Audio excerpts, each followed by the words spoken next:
Bismillahirrahmanirrahim. Assalamualaikum warahmatullahi ta'ala wabarakatuh.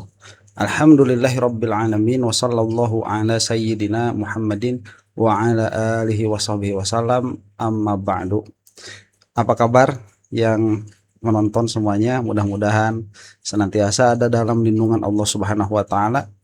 Semoga kita semua dipermudah urusannya oleh Allah Subhanahu wa taala, diberikan kesehatan, rezeki yang melimpah, kebaikan di dalam kehidupan sehari-hari. Yang sakit mudah-mudahan cepat sembuh, yang sehat semoga mendapatkan ghanimah dari kesehatannya, yang sedang usaha mudah-mudahan dilancarkan usahanya, yang sedang bekerja kepada orang lain semoga diberi kemudahan, dan semoga semua yang kita usahakan itu menyampaikan kita kepada tujuan utama, yaitu ridhonya Allah Subhanahu wa taala. Amin. Baik, ini adalah permasalahan sidang citizen lawsuit yang sudah berlangsung beberapa bulan dan mengungkap banyak sekali fakta di sini, tetapi pada akhirnya sebagaimana prediksi ya yang sudah terlihat dari dari ketidaktegasan hakim, kemudian drama di akhir-akhir menuju putusan hakim, banyak drama kan di situ, sehingga para pengamat lah katakan demikian ya, itu banyak yang merasa kecewa dengan gestur yang dilakukan oleh hakim CLS di sini, dan sudah memberikan prediksi bahwa ini tidak akan berlangsung sesuai dengan keinginan penuntut. Dan ternyata betul saja. Katanya sih gugatannya ditolak. Nah, saya katakan katanya karena sampai saat video ini dibuat saya tidak mendapatkan video putusan hakim itu. Tetapi sudah ada kesimpulan yang ini dibacakan oleh YB Irfan. Jadi tahu kan kita sama yang bersangkutan ini, dan ditanggapi oleh para penuntut. Nah, video tanggapan para penuntut ini sepertinya ya, karena saya belum melihat semuanya, itu dibuat sebelum munculnya putusan. Jadi ini tidak terlihat saat video ini dibuat ya. Saya tidak melihat ada putusan dari hakim, videonya tidak ada. Kemudian ada video dari penuntut yang mana itu sepertinya dibuat sebelum keluarnya putusan. Kemudian baru di situ ada video putusan dari yang dibacakan oleh YB Irfan tanpa ada video dari pengadilan. Itu yang saya dapati sekali lagi ya saat video ini dibuat. Nah, sebelum kita masuk ke dalam video yang akan kita reaksi, bagi saya ini menunjukkan bahwa prediksinya para netizen itu sering kali akurat, termasuk dalam permasalahan ini. Kita itu sudah memeriksa, oh ini ada seperti ada yang janggal begitu ya. Ya ternyata memang betul begitu. Putusannya tidak mengenakan. Tapi mau bagaimanapun ini adalah keputusan hakim. Kita harus menerima fakta ini sebagai keputusan hakim. Saya tidak menerima ini sebagai keadilan tentu saja, sebagaimana nanti akan dibahas oleh para penuntut. Saya tidak menerima ini sebagai keadilan. Yang lain ya silahkan, terserah itu mau menerima itu keadilan atau tidak. Tetapi saya menerima ini sebagai sebuah fakta hukum. Nah, yang mana berarti kesimpulannya fakta hukum yang ada tidak memenuhi rasa keadilan bagi siapa? Bagi penuntut. Itu. Jadi yang merasa ini adil silahkan ya, ini adalah sebuah proses hukum.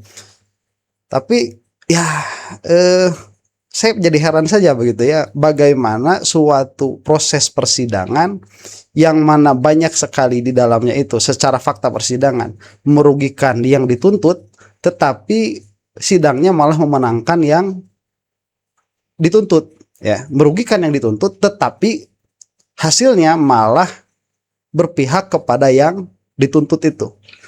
Jadi heran saja. Kita akan saksikan dulu apa putusannya ini. Bukan dari hakim tapi dari pengacara ya. Kita saksikan. Pada rekan-rekan wartawan semuanya, sehubungan dengan agenda sidang CLS mengenai gugatan perbuatan melawan hukum sebagaimana diajukan oleh Top Topan Hakim dan Bangun Sutoto selaku penggugat melalui kuasa hukumnya rekan sejawat advokat Dr. Muhammad Taufik SHMH melawan Bapak Insinyur Haji Joko Widodo selaku Presiden RI ke-7 dalam kapasitas sebagai tergugat 1, kemudian Wakil Rektor Bidang Pendidikan dan Pengajaran UGM, Rektor UGM, dan juga Kepolisian Negara Republik Indonesia sebagai para tergugat, dan Universitas Gadjah Mada selaku turut tergugat. Nah, sesuai agenda sebagaimana yang telah ditetapkan Majelis Hakim, hari ini oleh Majelis Hakim atas perkara tersebut telah diputus. Adapun susunan Majelis Hakimnya dalam hal ini adalah Dr. Ahmad Satibi SHMH selaku Ketua Majelis, dan Aris Gunawan SH dan Luli Jati Kumoro SHMH masing-masing sebagai hakim anggota, di mana dalam putusannya amarnya berbunyi sebagai berikut. Yang pertama. Baik, nah ini saya tidak mendapatkan video hakim membacakan ini amar putusan. Kenapa? Tidak tahu. Mungkin karena tidak ada update pembacaan hakim saja, saya tidak tahu ya. Itu permasalahan tersendiri lah. Mungkin tidak update. Mudah-mudahan besok ada. Jadi kita bisa melihat itu. Mengadili dalam eksepsi, menerima eksepsi tergugat 1, tergugat 2, tergugat 3, dan turut tergugat. Dalam pokok perkara menyatakan gugatan para penggugat tidak dapat diterima. Yang kedua, menghukum para penggugat untuk membayar biaya perkara sejumlah Rp537.000. Demikianlah amar putusan di dalam perkara gugatan CLS bahwa gugatan dinyatakan tidak dapat diterima. Oke, ini setelah panjang lebar permasalahannya, dihadirkan saksi dan sebagainya, kemudian putusannya itu menerima eksepsi dari tergugat sehingga memutuskan bahwa gugatan tidak bisa diterima.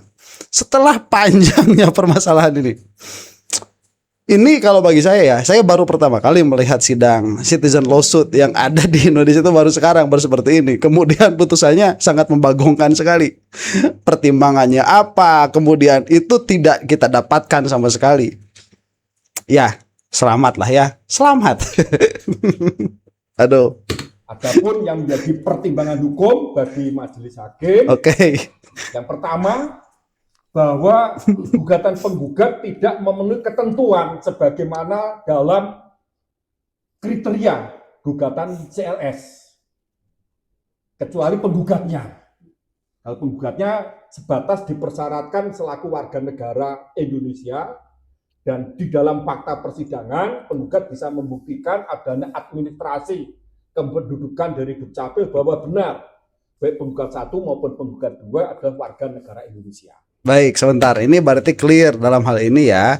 Legal standing itu yang suka ditanya-tanyakan kan, apa legal standingnya, Legal standingnya ini jelas diterima meskipun oleh hakim yang memutuskan bahwa tuntutannya tidak bisa diterima, tetapi legal standing penuntut itu diterima, dilihat begitu. Itu satu penting dulu ya. Meskipun bagi mereka yang kita katakan dulu sampai saat ini tidak mewakili rasa keadilan kita. Namun demikian, untuk pihak tergugat yang seharusnya penyelenggara negara yang secara jelas mengabaikan atas kewajibannya sehingga terdapat adanya kerugian bagi warga negara karena tidak terpenuhi hak-haknya. Namun di dalam posita sebagaimana diuraikan oleh pihak penggugat, Pak Jokowi bukan lagi sebagai penyelenggara negara, akan tetapi ditarik sebagai pihak tergugat. Nah ini yang lucu. Akal sehat mana? Ya kalau buat kita nih yang penuntut keadilan nih, hakim pakai logikanya siapa begitu? Ini harus penyelenggara negara. Kemudian ini kan pernah menjadi penyelenggara negara. Masa Joko Widodo sebagai mantan presiden statusnya disamakan dengan saya yang belum pernah menjadi penyelenggara negara? Sehingga saat Jokowi itu dituntut sebagai penyelenggara negara itu tidak bisa karena sudah tidak menjadi penyelenggara negara. Lah terus kemudian ya Pak Hakim yang tidak saya lihat di sini, ini kok kenapa jadi Pak Irfan jadi seperti juru bicaranya Hakim di sini? Pertanyaannya, bagaimana kalau kita ini ingin menuntut pertanggungjawaban atas orang-orang yang pernah menjadi penyelenggara negara? Itu bagaimana? Karena pada dasarnya itu adalah satu kurun waktu yang tidak pernah bisa dicabut lagi. Karena itu sudah menyelenggarakan, sudah menjadi penyelenggara atas ketentuan-ketentuan suatu negara. Nah terus kok sekarang pada akhirnya Jokowi itu posisinya kok disamakan dengan saya di hadapan hukum? Kan aneh.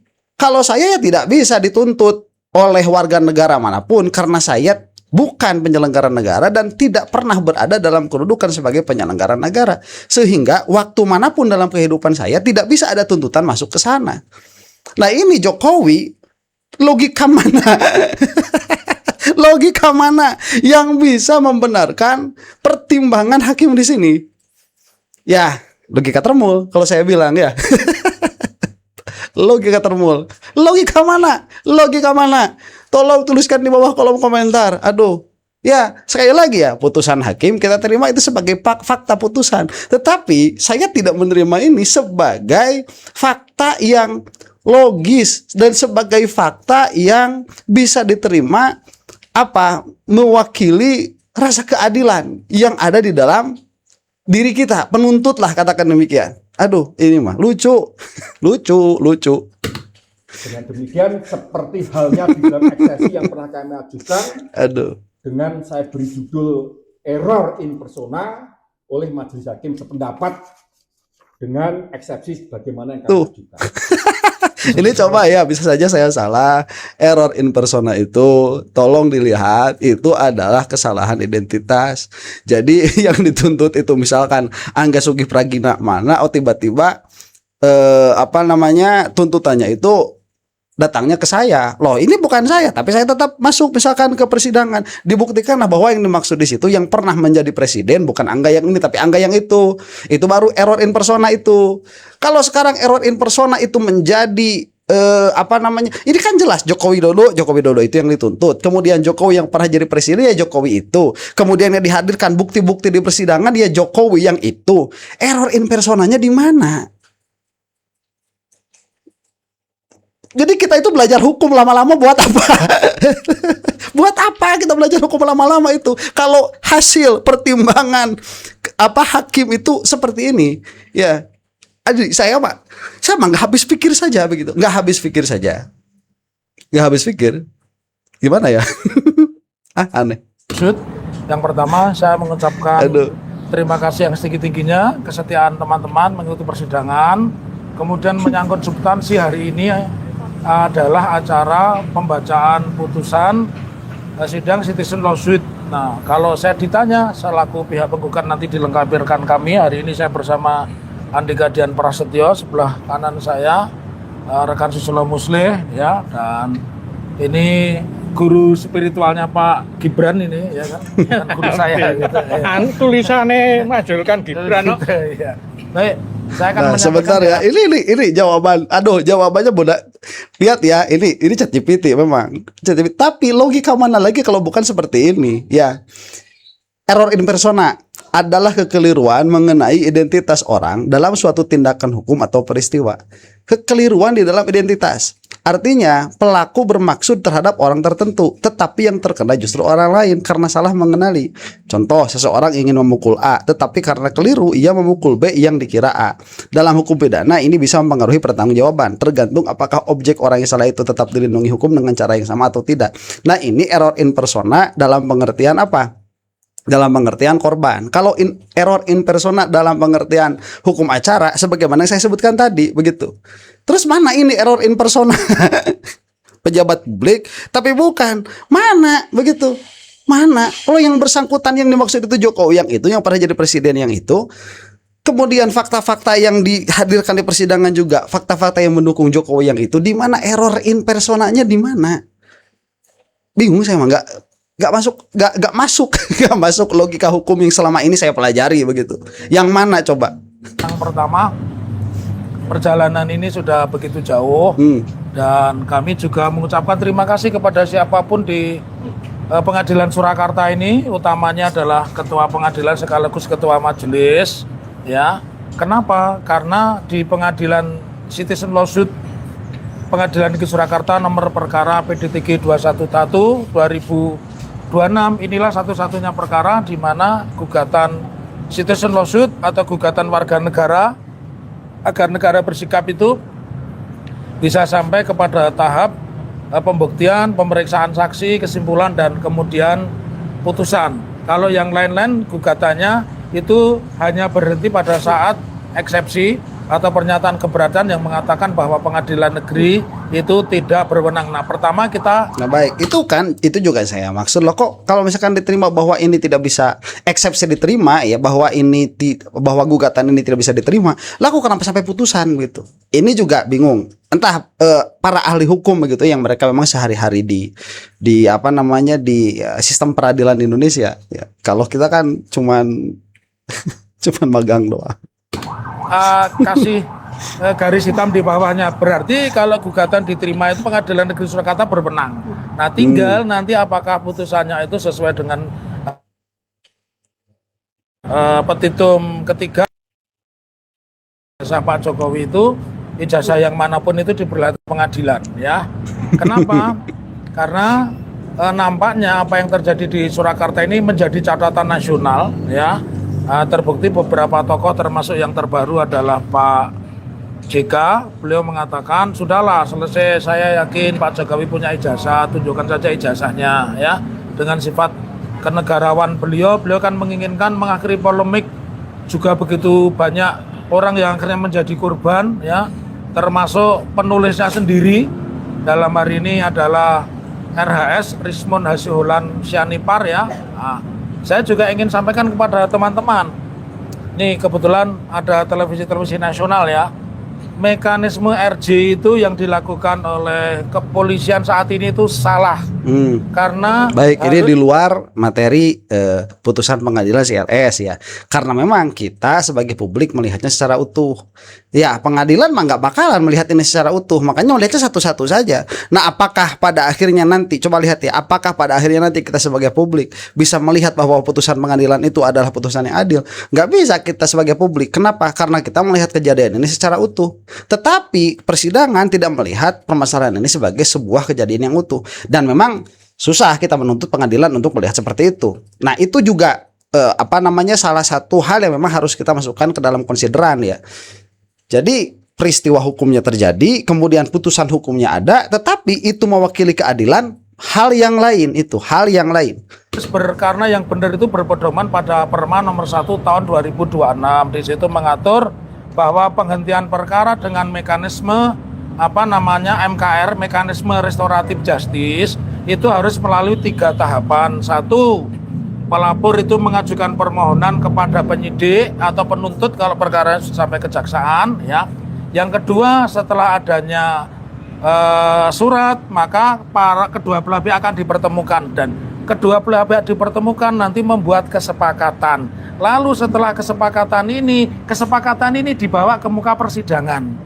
Jadi bukan seperti yang diberitakan selama ini, misalkan RJ kepada Egy Sujana dan Damai Ari Lubis, tidak. Kita harus berpedoman kepada KUHP baru kita adalah Undang-Undang nomor 20 tahun 2025, yang kalau kita menyebutkan itu one for all mechanism, satu mekanisme yang berlaku untuk semua perkara pidana. Jadi kalau ada yang mengatakan ini kita memakai KUHP lama menjadi tidak konsisten ketika kepolisian mengirim surat pemberitahuan yang terbaru bahwa delik-delik ini akan disesuaikan dengan pasal-pasal baru di dalam Kitab Undang-Undang Hukum Pidana. Oleh karenanya saya mengatakan restoratif justice manapun, termasuk mungkin nanti yang diterimakan kepada Rismond, dan itu ada batasnya. Setelah membuat kesepakatan RJ, 3 hari harus didaftarkan kepada ketua pengadilan, bukan sekedar stempel. peran dari ketua pengadilan itu sangat penting karena di depan ketua pengadilan lah itu nanti akan menjadi sebuah perkara yang berbeda dengan konsep RJ sebelumnya. Kalau konsep RJ ini setelah diteken ketua pengadilan, kekuatannya sebagaimana putusan, tidak bisa di pra-peradilan. Itu teman-teman yang ingin saya sampaikan ya. Jadi baik, ini kan permasalahan yang lain ya, yang mana ini juga mendapatkan kejanggalan. Dia acak-acakan lah ya. Orang kalau udah hubungannya dengan Jokowi dalam permasalahan hukum yang kita lihat aja sampai saat ini, baru KIP yang Ibu Rospita Pici Paulin, baru itu yang kita lihat. Yang lainnya acak-acakan. Semua saya katakan begitu ya, termasuk di sidang CLS ini, termasuk restoratif justice yang diberikan kepada Egy Sujana. Pada akhirnya kan kemarin Egy Sujana tidak seribet ini, tidak seribet permasalahan ijazahnya Rismon tuh. Ijazah lagi. Restoratif justice. Wah, apalagi kalau urusan ijazah. Rismon sekarang mana? Teriak-teriaknya para termul itu Yamaguchi nggak ada, udah ya, habis di tengah jalan sudah. Ya, itulah ya. Cuman ini kan buat kita mah menjadikan permasalahan itu lebih jelas, nampak di hadapan kita. Kalau kata ilmu mantik itu menjadi ilmu doruri ya. Jelas di hadapan kita itu, kita melihat hukum sedang diacak-acak tuh sama siapa, kelompoknya Joko Widodo tuh. Jelas itu. Jelas, saya tidak mengatakan Jokowi langsung ya, kelompoknya Jokowi, ya itu jelas itu. Di hadapan kita nih, kita lagi melihat itu dengan mata kepala kita sendiri. Terus mau bisa apa? Bisa apa? Nggak tahu ya. Lihat saja nanti, nggak tahu. kenapa? Karena sidang citizen lawsuit di Surakarta ini berkaitan dengan proses itu semua begitu loh ya. Bagaimana mungkin kita mengatakan ijazahnya sah dan tidak sah, kemudian ada RJ tidak memedomani tadi Undang-Undang 2025 tentang restoratif justice ya. Nah, barangkali dari saya itu, kalau harapan saya tentu permohonan kami dikabulkan. Mungkin ada pendapat dari rekan kami. Baik, nah itu kan berarti ini sebelum putusan hakim ya. Makanya entah nih, saya sambil di video dibuat sampai saat ini masih melihat belum ada itu putusan dari, belum videonya yang belum ada, putusannya udah tadi sebagaimana dikatakan oleh Mbak Irfan ya. Putusan pengadilan Ya. mungkin ada beberapa yang kabarnya tidak dapat menerima gugatan Yakila yang Dapat info dari mana? dari Humas. Dari? Humas. Oh, tidak dapat diterima. Berarti kalau tidak dapat diterima, mesti bahasanya yang tepat itu gugatan ditolak. Ya. Nah baik, berarti sudah tahu ini, baru tahu kan juga sama dari Humas. Ini nggak ada putusan mana di hadapan umum, itu tidak ada. Berarti ya, taunya dari Humas nih. Eksepsi. Yang itu menerima eksepsi dari tergugat. Bukan, beda. Kalau kemarin kan eksepsi sudah diadili dan ditolak. Jadi gugatan itu skenario ada dua putusannya. Satu, gugatan dikabulkan atau gugatan dinyatakan dapat terima, atau yang kedua gugatan ditolak. Gugatan ditolak itu berarti ada yang tidak sempurna. Mungkin tidak sempurna pemohonnya, tidak sempurna buktinya, seperti itu. Ya, silakan. Kalau menurut saya jadi begini teman-teman. Cuman permasalahannya memang sebagai dikatakan ini katanya ditolak. Gugatannya ditolak. Di dalam putusan gugatannya ditolak setelah persidangan sekian lamanya begitu. Ya entah ya. Kalau kita ya, saya lah minimalnya, saya tidak berkata atas siapapun begitu. Saya mah heran. Dalam proses persidangan kemarin itu kan ada eksepsi. Jadi eksepsinya kan ada beberapa ya. Jadi para tergugat itu, eksepsi tergugat 1 itu tentang banyak hal di situ. Juga masalah eksepsi macam-macam lah. Juga eksepsi dari eksepsi tentang kewenangan mengadili. Ya, kewenangan mengadili, eksepsi tentang kedudukan pihak dan lain sebagainya, itu kan sudah diajukan kemarin. Tapi memang dalam eksepsi itu ada yang bisa dikabulkan dalam putusan sela, ada yang dikabulkan di putusan akhir. Pokok perkara. Pokok perkara. Baik. Nah, tadi mungkin ada bocoran dari Humas tadi ya. Kesimpulan kami begini, persidangan ini kita itu hanya mengejar hal yang sepele sebenarnya. Ya. Sepele kenapa? Ijazah Pak Jokowi itu kan hanya selembar kertas. Jadi hanya dari selembar kertas ini jangan sampai terjadi pertikaian dan lain sebagainya. Saya setuju dengan pendapatnya Pak JK. Jadi kalau peradilan di Indonesia ini tidak bisa atau tidak berani, bahasa kami tidak berani mengadili hanya selembar ijazah itu dengan alasan yang macam-macam dan lain sebagainya. Padahal kami sudah memberikan bukti, memberikan saksi yang seluas-luasnya lah. Jadi kemarin kami sudah memberikan bukti-bukti secara tertulis, bahkan link-link dari berita yang teman-teman juga bisa gali. Sekarang juga masih ada beritanya, tidak di take down.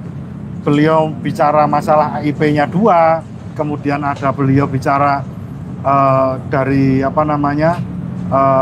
dosen pembimbingnya itu bagaimana, itu kan masih bisa dilihat sampai hari ini. Jadi dari proses ijazah itu bukan perlu fisik selembar ijazah, tapi proses akademik bahwa pembimbingnya pun nggak bener, teman KKN-nya dan sebagainya. Dan saya terangkan di sini teman-teman. Jadi kalau teman-teman mungkin bagi masyarakat kan ada yang mungkin menduga ya. Jadi ini ada yang membohiri atau mendanai.